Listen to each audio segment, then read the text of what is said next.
We'll wait for everyone to leave. That's all right. That's all right. Okay.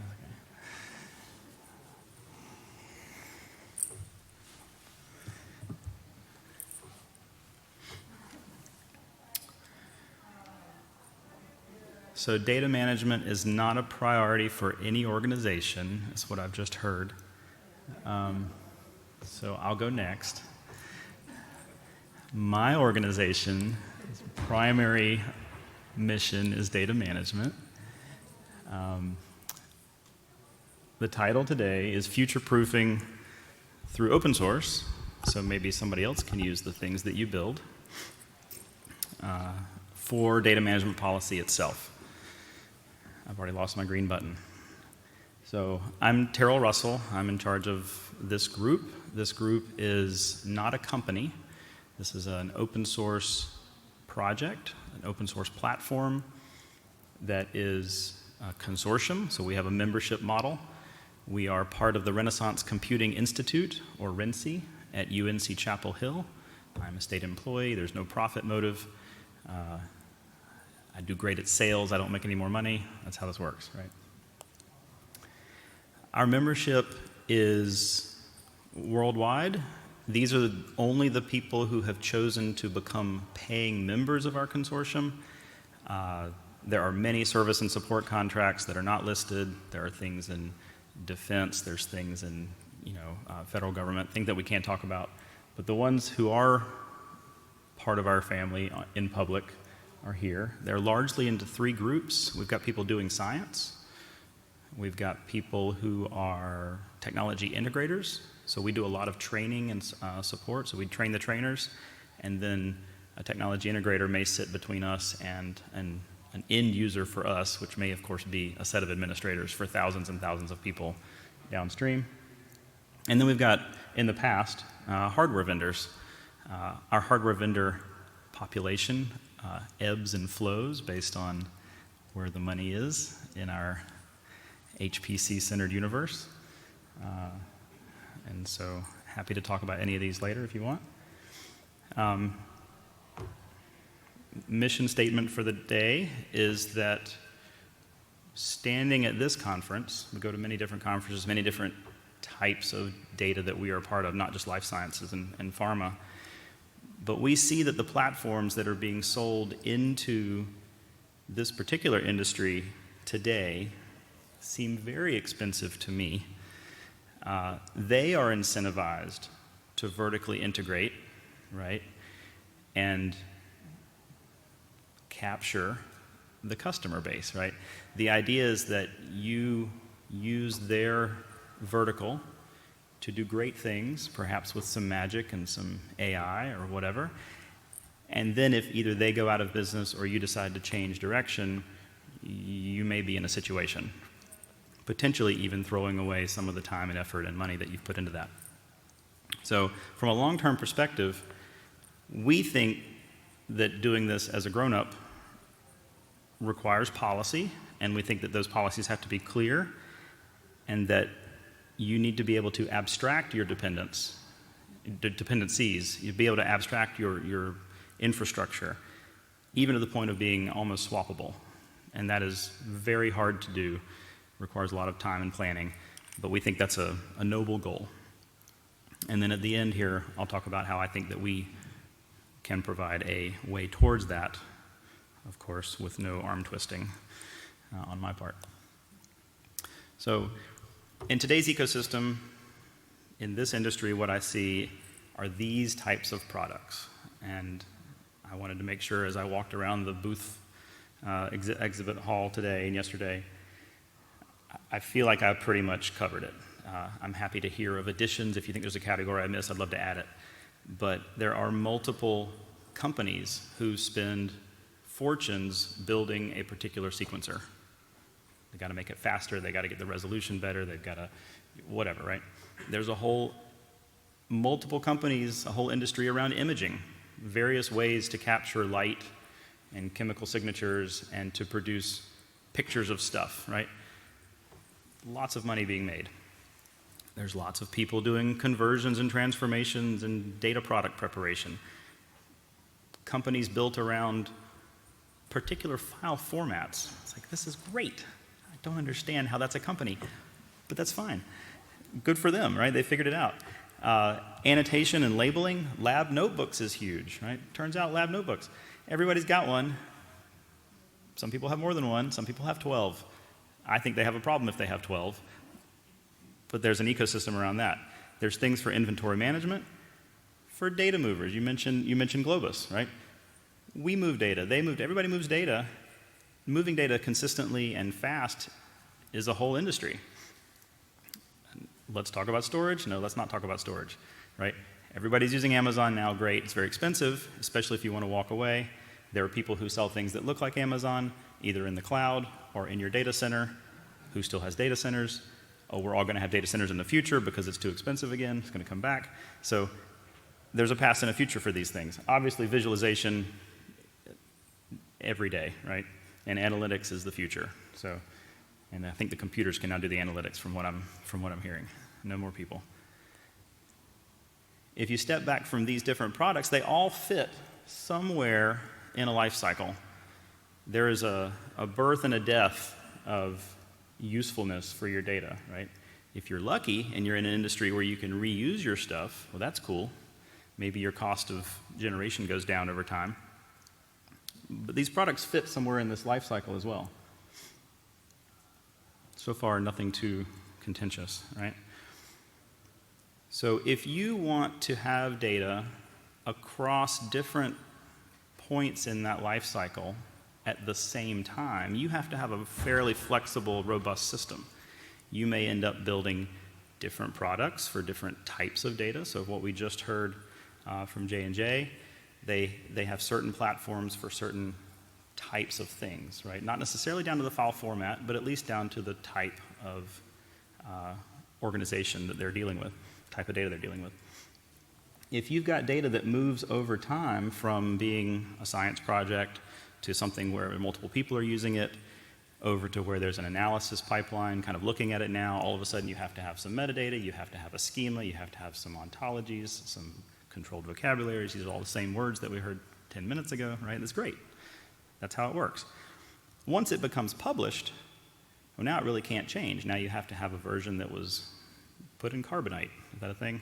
Where it's saved and not ever changes again. Or whether it becomes part of a reference collection for others, right?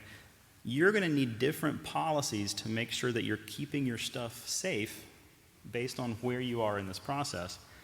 And a flexible system should be able to handle all of them at the same time.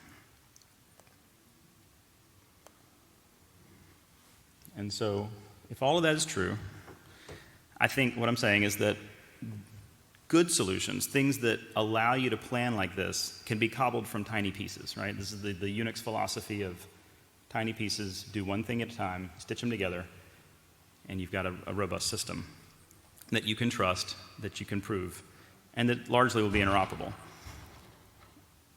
And so all proprietary things are not bad. That's not the message, right? They move faster.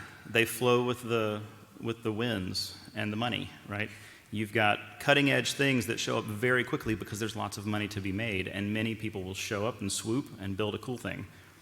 But largely it's going to be a black box. As a customer, you're not going to have control over that necessarily, and if the winds change, you could be left out, right? The colloquial rug pull is on the screen here. So open solutions, obviously not as fast.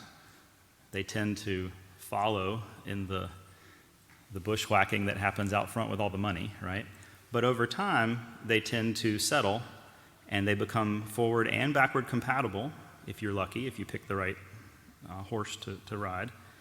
And they can be extended. And if they are open, you can take them and make them bend to your will and potentially even feed back into the ecosystem for others. So the boats all rise, and this is a lot of metaphors, right? However, it is slower to advance. But this is not just a technical problem. This is full of people. People are messy. They change their minds. They get fired. All kinds of things, right? These decisions do not exist in a vacuum, and any decision that a company has to make has to be perceived in a context of regulation and compliance, especially depending on the types of work that you're doing. When we talk to the earth scientists and the space people and the water hydrologists, they don't have any HIPAA situations. Like there's no human data there, right? So they get a free pass for that part of their job, right? They don't have that. But if you're doing things national, international, maybe your data can't leave Germany. It's a real thing, right? You have to have a policy in place to make sure that no person can hit a button and cost your company billions of dollars because your data leaked out of Germany. Of course, you could also just have internal policy for whatever reason, right? And so picking all of those types of decisions are important, and they exist under an umbrella. Here in the US, if you're taking federal dollars, if you're part of the education ecosystem or the billions and billions of dollars that flow into higher ed in the US from the NIH or from NSF, you now have different mandates than you did even a couple years ago. So the NIH, as of January of last year, maybe this is news to some of you, requires management and sharing of data generated from public dollars immediately, right? The White House has said that all federally funded research, not just NIH or NSF, as of the end of next year, has to be free, immediate, and equitable. Those are very expensive words if you don't currently have a plan to do that, right? If you're receiving federal dollars and you don't have a plan, you're going to not receive federal dollars pretty soon. So you should have a plan for that. And so the takeaway is that in the end, we are all familiar with FAIR at this point, 2016, I think that's 8 years ago when this was coined. I find a cute extension, 2017, was traceable, licensed, and connected. That didn't stick as well, it's got too many syllables, but look it up. And so a little tale about how I think we help solve that. So iRODS is a piece of open source software. You can totally reuse it. You don't even have to talk to me. It's BSD3 licensed. It runs anywhere. Mantra is data-centric and metadata-driven, and the idea, the philosophy really is that you can insulate your decisions today from your decisions tomorrow about your infrastructure, your people, your bosses, all that kind of stuff. So we sit in the middle. Some people see this and say, oh my gosh, that sounds slow and awful. Why would I want to do that? Well, the half full version of that is that you have full control and can swap out your infrastructure later and make decisions and change them out. So you can pick different storage technology, you can pick a different authentication technology later, you can move to a different compute engine, and then your different clients can speak to this protocol. Most people come and find us after they are in a situation because they have either bought another company and now they have 3 of everything, or they got a new boss who didn't know anything, or a new boss who knows stuff because the other one didn't know anything. You need new mandates around controlling access to the data. You need to automate things. All these are reasons, very straightforward reasons. But largely, the bigger the organization, the more likely that they're going to be in a situation that requires something like this. You need to have a plan. So the next few slides are examples of how we have held a global conversation and seen some patterns and built solutions in a as generic as possible way to give back so that you don't have to spend the time and effort in engineering to build these things yourselves. And also that provides some confidence and trust as you move forward. So this particular working group is around imaging. We started this about a year and a half ago, and immediately a lot of people showed up. And so this was a surprising success. We don't usually have 20 different organizations show up on week 2. That's not how our world works usually. Most of them are academic institutions because they also don't have any money and they want to reuse something that somebody else has done. Many of them were already Omero users. So Omero is the open microscopy environment. Fledgling start 5-8 years ago and has taken off because people wanted to have a good solution for this type of thing. Omero is largely a single install thing. You install it and it's in charge of your stuff. Well, we want to provide a backplane for that type of application to have its stuff stored in a more robust, grown-up manner. So we were looking for an integration between these two, and this is the conversation that's happened, right? It's not done yet, working on it, but smart people are in the room. A collaboration we did with Bristol Myers Squibb a few years ago. This is a client that speaks to the iRODS interface. This was very similar to what you saw with the S3 buckets moving around at J&J. So this is, for those of you who aren't aware, Lambda is at least at this point, fairly standardized place to write functions. I think Google has a thing called Cloud Function. Does Azure have something like that? I don't, yeah. Does it have a name that you know of? Just functions? Just classic computer science naming stuff? Okay.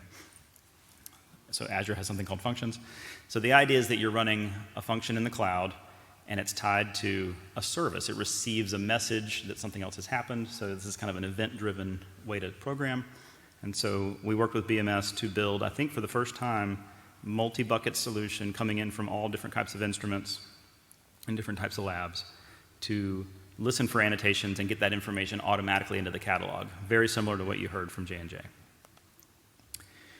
We worked with Roche on an ingest capability. So this is a fully parallelized Python Celery-based multi-agent system to scan and keep up to date with any existing system that you may already be perfectly happy with. You may have a system that's already populating a parallel file system with lots of cool stuff. Think space pictures or imaging pictures or whatever, right? And we can get that information at whatever granularity is interesting to you, including metadata or chopping it up or looking at headers or not looking at headers, and getting it into the catalog and making it available. So this is up and running, and people are using this all over the place. We worked with NIEHS as well as BMS again for an indexing capability. So iRODS has the ability to annotate anything in the system with strings. Strings don't mean anything to iRODS system itself, right? Programming strings, right? Just characters. We don't care what the strings mean, but humans and or other programs might be very interested in what annotations are on these particular pieces of data. And so with a lot of them, our catalog is not necessarily designed for super parallel, extra speedy indexing and search. We can provide the search, but with a couple billion records, it's going to slow down a little bit. So with this, we've annotated the system a little bit with some other metadata, which triggers some jobs and rules to run to export the source of truth out to a system that was built for parallel scaling search, like, say, an Elastic or a Solar or something else. So we're playing well with others in a standardized way, which allows you to pick and choose and swap out. We've realized that this technology, being its own protocol, is not HTTP, and so we've lost a lot of developer activity, right? People just can't deal with something new. It's hard. They can't go fast. So we've spent a lot of time in the last few years in presenting iRODS as protocols that other people already knew. They can use existing tools. So this presents iRODS, the namespace and the metadata and everything, as an NFS share, which means that if you've got tools that work great already for you, this is another way to be able to plug into an ecosystem that might give you the ability to have a single source of truth. So this was done with research computing at Boulder, and then again with BMS. Maybe you don't want to pay for fast storage all the time. You don't actually access all of your data all the time. You access some of it, maybe just most recently the recent stuff. Right? It's very expensive to keep all of your data available and accessible all the time on the very fast stuff. So there are lots of products out there called hierarchical storage managers that you may pay lots and lots of money for particular vendors. Or with a little bit of metadata and a plan, you can instrument your own storage systems. They can be tape, they can be object, they can be disk, they can be flash, they can be on-premise, they can be in the cloud, and you can sculpt them to be the thing that you need. This, again, was done with collaboration with Roche. And so consider that storage tiering. It's really just made up of smaller policies. Things like, when is it time for this data to move? Is it only because it's more than 2 weeks old? Do you have a knob for that? Well, what if it's 2 weeks old and the person who pays you a lot of money. Okay, well, that doesn't move, right? They gave us a lot of money, so it always is on the fast stuff. Like, that should be part of the policy to determine when things are moved out of the way. Also, you have to move the data, you have to replicate, you have to trim the things at the end. The lawyerly named data retention policies is known as when to delete things, right? These are all just part of what we've stitched together. And that's one example of these 8 that we've done that come from use cases, like I just showed, from the community, people who are solving the same problems over and over again, and we try to provide an open version of all these things. You don't have to write this code. We've already done it. This is configuration only. They're packaged. They're supported. And that's the pitch. So if you step back, we think that this is a flexible way to do the grown-up things. You have to have discovery. You have to have auditing. And most importantly, I think you have to have a programmatic environment where you are in charge so that you can be flexible and you can change your mind later to be in charge of your stuff. And so that requires enforcement. Like he said, you don't want people in the loop making these decisions. The decisions should happen by the grown-ups, the humans at the board meeting, whatever fancy human meeting they have. The computer should be in charge of execution, right? The computer should be in charge of that enforcement. And also know that they're going to change their mind later. The policies will change. You're going to have a system that can handle that over time. And we think that open source is probably the way to have a 100-year view. So if you are in curation, if you are doing something for the good of humanity, you're all doing something good for the good of humanity, then I think the 100-year view is a relevant thing to have. What is my time? That was perfect. So come to Amsterdam next month or sign on for the virtual version. We have our 16th annual user group meeting next month. There are lots of people who are going to come and talk about what they've built and what they've worked on and what they found did not work and throw things at me so that we can make it better. You can also chop off that 2024 and you can look at the last 15 years of talks and records and videos and slides. If this is of all interest, and we are in booth 409, come talk to me or ask me questions now. Thanks.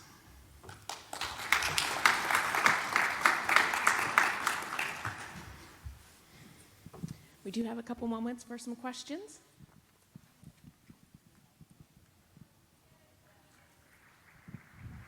Hi, thanks for the great talk. Especially after we heard the last sentence, the data management is not a priority. Yeah, not a priority. We had a full-day symposium about fair data management and fair principles yesterday. I'm familiar with iRODS, and one of our I don't use it personally or in my team, but one of our very close collaborators in the Wageningen University use it.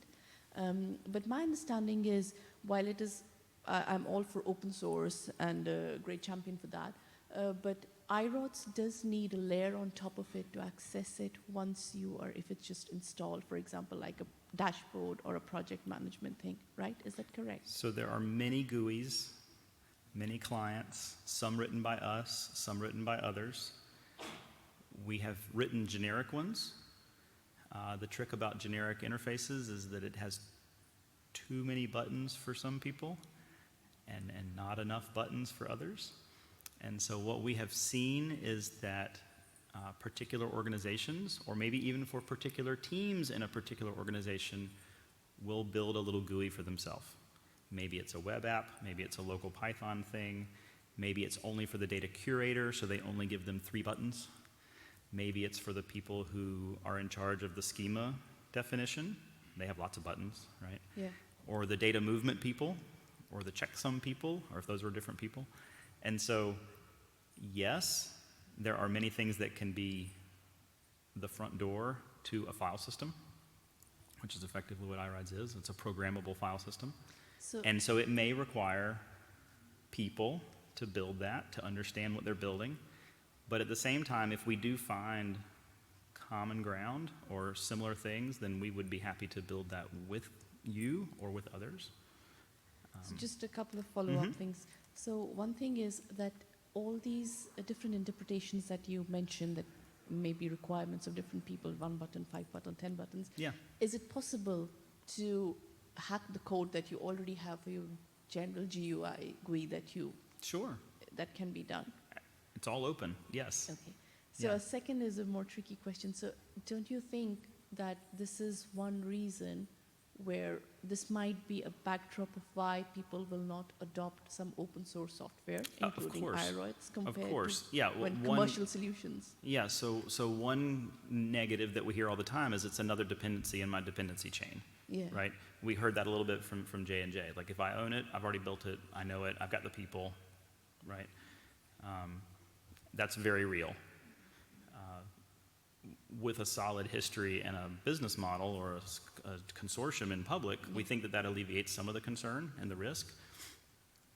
It also doesn't move as fast, right? We just can't throw 5 new FTEs at things because we just don't have that kind of cash.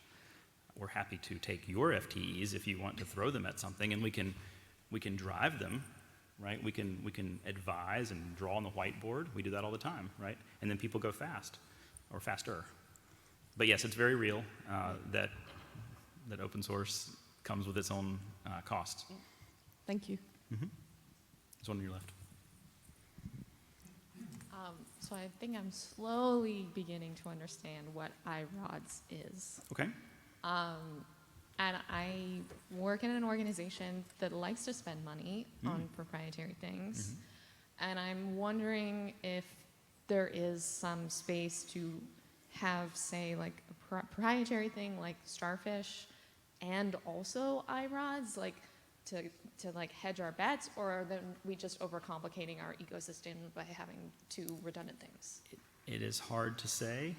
Everything that we do is use case driven, and we talk to people and we hear. If I happen to see a pattern across multiple conversations, then we'll go build something new. But we try not to build new stuff because new stuff has new bugs, and then that's another maintenance burden, and that just slows us down from getting the core of the thing to be where we need it to be. So very much we are proponents of cobbling together whatever solves your particular solution. In general, I would say don't put all your eggs in one basket, but that's not helpful in terms of making decisions. That has to come from your circle of grown-ups making decisions. I have one question. Yeah. Great talk, great slides. I didn't see anything about security. Could you kind of comment on maybe how your customers deal with that, or how do you deal with it? Sure. So we have a standing policy of fix it as fast as possible, whatever that means to you and us. We work it out together. The security model, we have a permissions model, users and groups, and then we tie that to particular identity systems based on your knowledge and expertise with LDAP or whatever it is that you're doing. Don't know really how to answer that. Is that we totally have a security model and it totally works. I don't know what. Well, you have data management, so is there a lot of, you do encryption? Right. So encryption is something that we don't do out of the box, but of course we can provide knowledge and expertise and kind of swim lanes for how to do that well. We don't do the encryption in part because that means that we would be doing the key management, and we don't want to be doing your key management. I don't want it to be my fault that you owe somebody a lot of money because your stuff got encrypted poorly. But we're happy to provide expertise on that. And most people who ask that question already have opinions and know what they want to do, and so we just say, yes, you can totally do that. Yeah. Yeah. This is probably understandable by reading documentation more fully, but since you're here, I thought I'd ask you. I won't answer that way. Does the system also allow you, if you have an existing LIMS but you want to hedge your bets against it going away, allow you to sort of create a database layer? You can just make your own GUI, make your own APIs, just do everything you would be doing with the LIMS that you already have, but through iRODS? Is that the idea? Probably. It would be a hefty amount of work because there's probably a lot of edge cases that your existing system already handles. But happy to have a conversation. If that was something that you'd be willing to work on in public, we're definitely excited about that because we get that question often. Haven't really ever seen any follow through with it because it appears to be hard. But it sounds like it's kind of in your zone of what you guys would be happy Yeah, with. we could probably duplicate a lot of what it's doing for you. It might be a little less efficient in the sense that it would be distributed and have policy and running everywhere, but in the same time, would say that's more mature, right? Thanks. Yeah. All right, let's give one more did it. hand of Thank you.